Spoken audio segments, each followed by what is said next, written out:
할렐루야. 오늘도 말씀을 깨닫는 지혜와 응답받는 기도의 은총이 우리에게 넘치게 될 줄로 믿습니다. 이스라엘 백성들의 애굽 땅을 떠나고 약 3개월 정도의 시간이 지나서 이 시내산 아래에 있는 시내 광야에 도착하게 됩니다. 그리고 여기에서 장막을 치고 바로 이곳에서 율법, 이 10계명을 받게 됩니다. 10계명을 받게 될 때의 상황을요, 19장 16절부터 이렇게 표현하는데요. 셋째는 아침에 우레와 번개와 빽빽한 구름이 산 위에 있고 나팔 소리가 매우 크게 들리니 진중에 있는 모든 백성이 다 떨더라. 모세가 하나님을 맞으려고 백성을 거느리고 진에서 나오매 그들이 산 기슭에 서 있는데 시내산에 연기가 자욱하니 여호와께서 불 가운데서 거기 강림하심이라. 그 연기가 옹기가마 연기같이 떠오르고 온 산이 크게 진동하며 나팔 소리가 점점 커질 때 모세가 말한즉 하나님이 음성으로 대답하시더라. 굉장히 웅장하죠. 이걸 한편의 어떤 컴퓨터 그래픽을 동원해서 영화로 만든다면요, 실로 어마어마한 장면이 나올 것 같아요. 그런데요, 그런 어마어마한 하나님의 임재, 이런 표현, 여러분 이것과는 조금 무색하게 하나님이 이스라엘 백성들에게 주신 계명은 뭐밖에 없어요?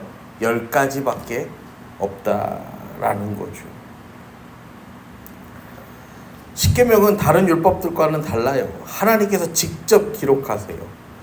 출애굽기 31장에 보면요, 여호와께서 시내산 위에서 모세에게 이르시기를 마치신 때에 증거판 둘을 모세에게 주시니 이는 돌판이요 하나님이 친히 쓰신 것이라. 성경은 그렇게 말합니다. 하나님께서 친히 기록하셔서 모세에게 주신 율법이 바로 10계명이라는 거예요. 여러분, 오늘은 이 시간에 우리가 1계명과 2계명을 살펴보게 되는데요. 1계명은 이렇게 시작합니다. 10계명이 이렇게 시작하죠. 하나님이 이 모든 말씀으로 말씀하여 이르시되 나는 너를 애굽 땅 종되었던 집에서 인도하여 낸 내 하나님 여호와니라. 여러분, 이 모든 말씀, 여러분, 하나님의 율법을 이야기하는 거예요. 하나님께서 주신 율법이 있는데 그 모든 율법을요, 하나님께서 주셨다라는 거예요. 이게 중요한 거예요. 왜냐면은요, 이스라엘 백성들에게 율법을 주시는 이가 하나님이에요. 왜냐면 이스라엘 백성들이 이제 그들의 정체성에 대해 말하잖아요. 애굽에서 종살이를 하였던 사람들이거든요. 이들에게는요, 이들을 다스리는 법, 이들의 이 사상 체계에 남아있는 법은 뭐밖에 없어요? 애굽의 법밖에 없어요. 애굽의 법에 물들어 있는 사람들한테 애굽의 법을 이야기하면 돼요, 안 돼요? 안 돼요. 여러분, 우리나라에서 보면은 이 애기가 막 길을 돌아다닙니다. 애기가 길을 돌아다니면 어떻게 돼요? 온 동네 사람들이 다 어래요? 이 애기를 뭐 이뻐하죠. 그래서 이제 겨우 날씨가 조금 쌀쌀해지면 이제 할머니들이 지나가면서 뭐라고 합니까?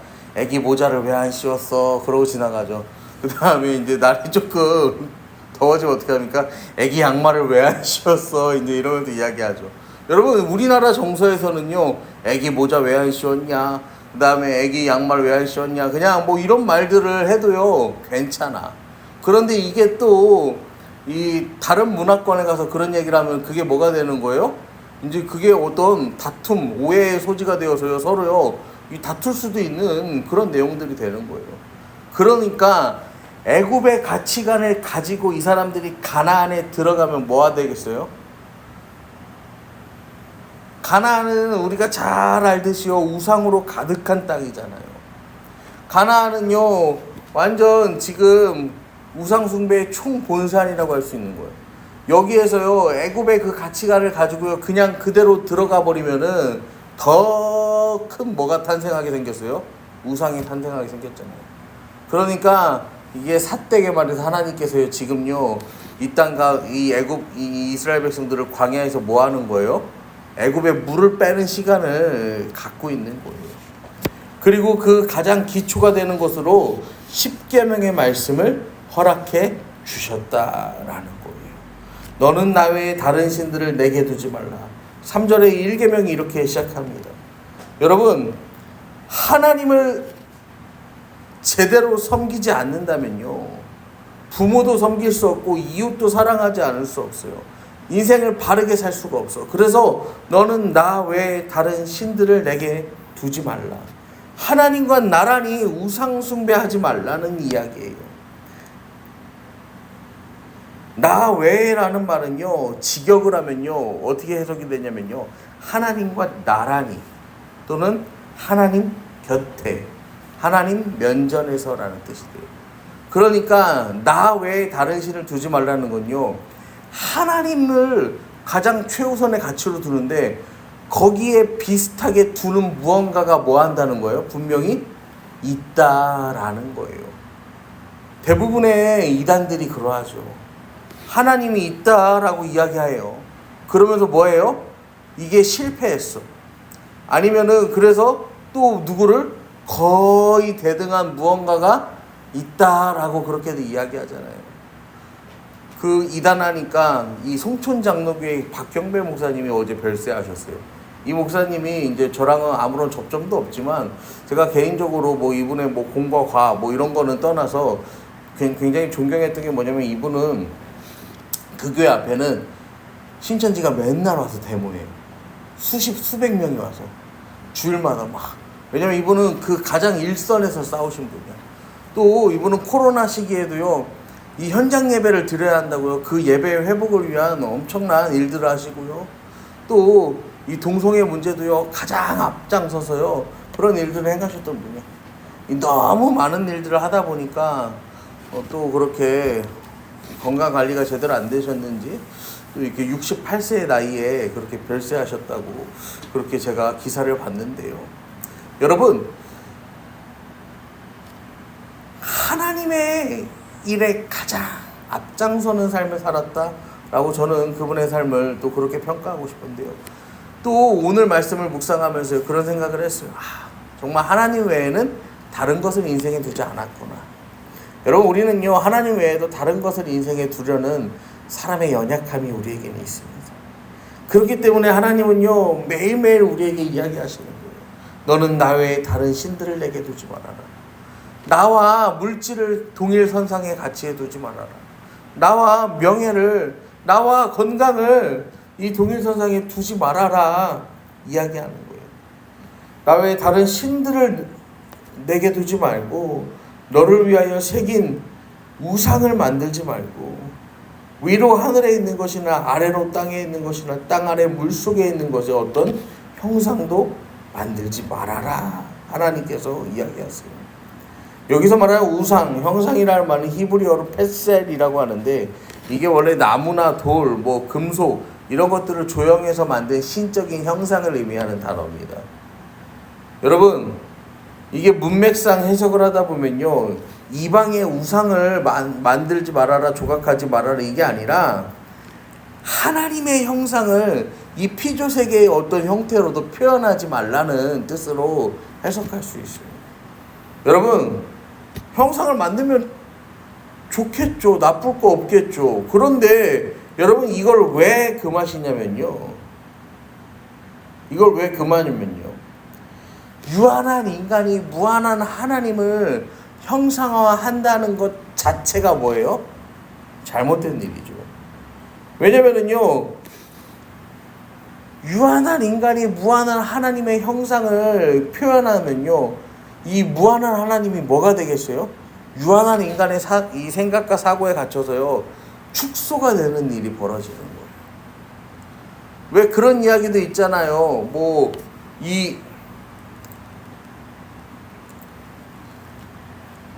어느 날 뭐 옛날 이야기 뭐 그런 거 보면은 뭐 이게 부처님 이 부처의 이 좌상 있잖아요. 이게 이제 상하는 일이 이게 이제 부서졌어. 그러니까 막 이 스님들이 이걸 어떻게 하면 좋은가 막 이러면서 막 하는데, 이 나이가 있으신 이 노승이 그렇게 이야기했다는 거예요. 부처는 마음속에 있지, 부처가 마음속에 있지, 저기 저 나무 덩어리에 있냐고, 이제 뭐 그런 얘기, 그런 것들을 이제 본 경험도 있는데요. 여러분, 그런 말들이 의미하는 바가 뭐예요? 이 유한한 인간이요, 어떤 형상을 만들고요, 그것을요 의지해서 하다 보면요, 그런 일들이 그렇게요, 그 신을 뭐 하는 일이 생기는 거예요? 제한하는 일이 생기는 거죠. 신이라고 표현하니까 이제 그런 말이 잘 안 나와서 그런데, 여러분, 우리도요 하나님을요 제한하는 거예요. 하나님을 제한할 수 있단 말이에요. 여러분, 오늘을 살아가는 그리스도인들은 물론 우리 시대에서는 이해가 되지 않죠. 뭐하러 그 형상을 만들어서 그걸 섬기냐. 그런데요, 이 당시에는요 어떤 시대였어요? 이게 보편하던 시대였다라는 거예요. 여러분, 지금 이 시대에는요 자녀를 하나만 낳고 둘만 납니다. 그러면요 뭐라고 해요? 사람들이 뭐라고 해요? 저 집에는 애가 하나밖에 없대. 아들도 없는데 딸밖에 없대. 여러분, 그렇게 쑥덕쑥덕해요? 요새는 그런 시대가 아니죠. 그런데요, 지금부터 시간을 조금만 거슬러서 올라가면 어떻게 됩니까? 사람들이 쑥덕쑥덕 하잖아요. 왜 저럴까? 왜 저럴까? 뭐 이러면서. 여러분, 똑같은 거예요. 지금 이 시대에 형상을 만들지 않는 건 당연하지만 그 시대에는 형상을 만드는 게 당연했다라는 거예요.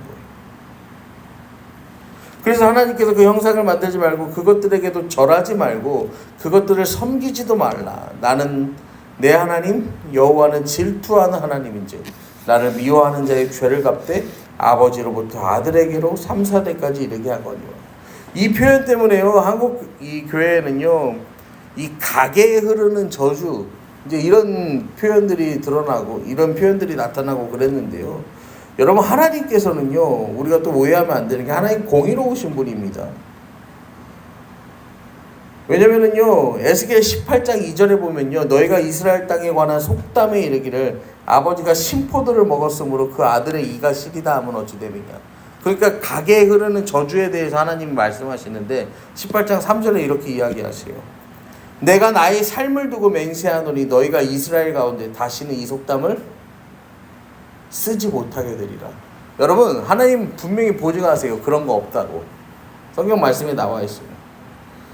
여러분, 이건 성경적인 개념이 아니에요.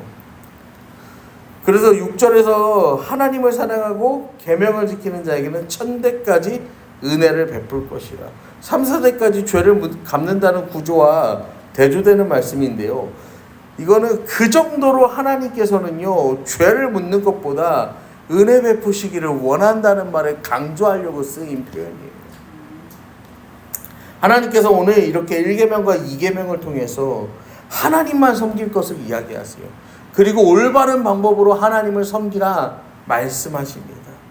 이 1계명과 2계명을 잘 지킨다면 하나님과 바른 관계를 유지하고 이 생명을 살리는 역할까지 감당하는 하나님의 사람으로 설 수 있음을 우리는 오늘 다시 깨닫게 됩니다.